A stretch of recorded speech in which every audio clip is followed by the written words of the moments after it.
तो खबर आजमगढ़ से है, जहां राष्ट्रीय वित्त विहीन विद्यालय प्रबंधक संघ ने रास्ते के विवाद को लेकर कप्तानगंज थानाध्यक्ष को ज्ञापन सौंपा। आपको बता दें कि महाराज जी स्मारक शिक्षण सेवा संस्थान कादीपुर के चंद्र प्रकाश यादव ने रविवार को राष्ट्रीय वित्त विहीन विद्यालय प्रबंधक संघ के नेतृत्व में कप्तानगंज थानाध्यक्ष को ज्ञापन दिया, जिसमें उन्होंने बताया कि विद्यालय की जमीन पर कुछ मंडबड़ एवं दबंग लोगों द्वारा कब्जा किया जा रहा है। इस संदर्भ में जिलाधिकारी आजमगढ़, वरिष्ठ पुलिस अधीक्षक, उप जिलाधिकारी को भी मामले की जानकारी से अवगत कराया गया। और इस मामले में चंद्र प्रकाश यादव ने क्या कुछ कहा है, सुनिए। थाने पे आए हैं, क्या मामला है पूरा? सर, मैं चंद्र प्रकाश यादव, प्रबंधक महाराजी स्मारक शिक्षण सेवा संस्थान कादीपुर हरकेश कप्तानगंज आजमगढ़। मैं राष्ट्रीय वित्त विहीन विद्यालय प्रबंधक संघ का राष्ट्रीय सचिव हूँ। मेरे विद्यालय की भूमि कादीपुर हरकेश गांव के गाटा नंबर 71 में स्थित है। उसी में 3 अन्य बैनामेदार हैं।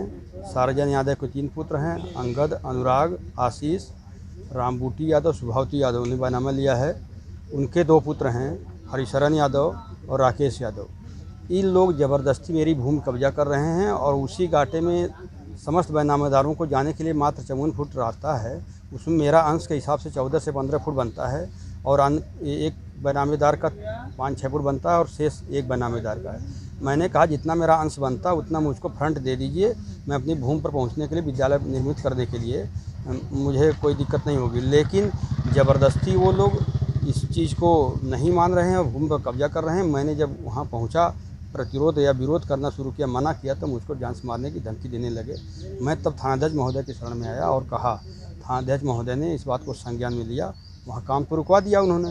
ज़बरदस्ती 7:30 बजे से 40 लेबर 45 लेबर लेकर के काम करना शुरू कर दिए थे और तीनों ओर से घेर रहे थे और लगभग 15-20% काम पूरा कर चुके थे। इसके पहले 7 तारीख को शाम को रात के अंधेरे में 7-8 बजे अपनी डिजायर गाड़ी की लाइट जलाकर उन्होंने घेरना शुरू किया था। उस समय मैंने विरोध किया, किसी तरह काम रुका। चूहे बिल्ली की तरह काम करते रहते हैं। थानाध्यक्ष महोदय से कहता रहता हूँ, लेकिन काम रुकता नहीं है, फिर काम हो जाता है, फिर हो जाता है। इसके संदर्भ में मैं इस बात को लेकर माननीय जिलाधिकारी महोदय, आदरणीय एसएसपी साहब, एसडीएम सगड़ी को सूचना दे दिया, सब कुछ कह दिया। सब लोगों ने बात टालते रहे। एसपी साहब ने कहा कि एसडीएम सगड़ी से संपर्क करिए। जिलाधिकारी महोदय ने कहा मैं एसडीएम को लिख दे रहा हूँ। एसडीएम साहब कहा मैं उसको यथास्थिति बरकरार रखने का आदेश ही नहीं दे सकता। अब मैं कहाँ जाऊँ, मेरे समझ में नहीं आ रहा है।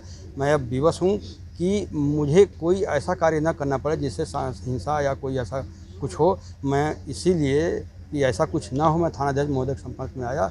इन्होंने कहा है उस पर संज्ञान लूँगा और कार्रवाई नहीं हो रही। मैं आप सभी मीडिया के भाइयों से चाहता हूँ कि संबंधित अधिकारियों से कि यहाँ ये बात पहुँचाएँ और उनसे कहें कि इस मामले को गंभीरता से लेते हुए कोई हिंसा ना हो, आगे कोई इस प्रकार की ऐसी बात ना हो कि पश्चाताप करना पड़े और इस पर कार्रवाई होनी चाहिए। और उस गाटे में आने जाने के लिए जो निर्धारित भूमि है उस पर जितना जिसका रकबा बनता है उसमें अंश के हिसाब से सबको उतना प्रतिशत भाग आगे देते हुए और मामले को समाप्त करें, ताकि कोई हिंसा ना हो और प्रशासनिक भी कोई प्रतिरोध ना हो। और हमारे प्रबंधक बंधु हमारे साथ आए हैं, मैं सब लोगों को धन्यवाद देता हूं। हमारे प्रबंधक बंधु भी हमारे साथ दिए, सबको मैं धन्यवाद देते हुए अपनी बात समाप्त करता हूं और चाहता हूं। कोर्ट में भी चल रहा है मामला? हाँ जी सर, ये मामला दीवानी न्यायालय आजमगढ़ और आदरणीय जिलाधिकारी महोदय के यहाँ धारा 30(2) के तहत मुकदमा भी चल रहा है। लेकिन इसको वो लोग नहीं मान रहे हैं, कानून व्यवस्था को लोग हाथ में ले रहे हैं। और मैं आदरणीय थानाध्यक्ष महोदय से भी कई बार कह चुका, लेकिन इसमें भी शिथिलता बरती जा रही है।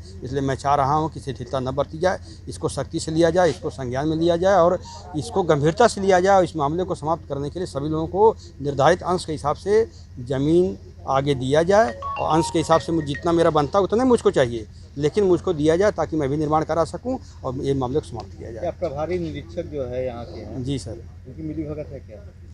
अब जब अपेक्षित सहयोग नहीं मिल रहा है तो मैं कुछ कह नहीं सकता, लेकिन मुझे अपेक्षित सहयोग नहीं मिल रहा है। जब वो लोग काम बिल्ली और चूहे की तरह काम करते हैं, रात में कर लेते हैं, सुबह कर लेते हैं। आज 7:30 बजे से काम शुरू कराए, फिर निरीक्षक महोदय गए, रुकवाए भी, सब कुछ हुआ, लेकिन इसमें अपेक्षित सहयोग नहीं मिल रहा है। नहीं तो चाहते तो सबको ब्लॉक समझौता करा देते। जब तक मुकदमा समाप्त नहीं हो रहा है तब तक इस पर कोई निर्माण कार्य नहीं होना चाहिए। ऐसा हो जाता तब शांति बनी रहती, अन्यथा वो लोग निरंतर प्रयास करते रहेंगे, मानते नहीं हैं। अब मेरे जाने पर मुझे मारने की धमकी देते हैं, जान से मारने की भी, हाथ पैर तोड़ने की भी। मैं कहाँ जाऊँ, मेरे समझ में नहीं आ रहा है।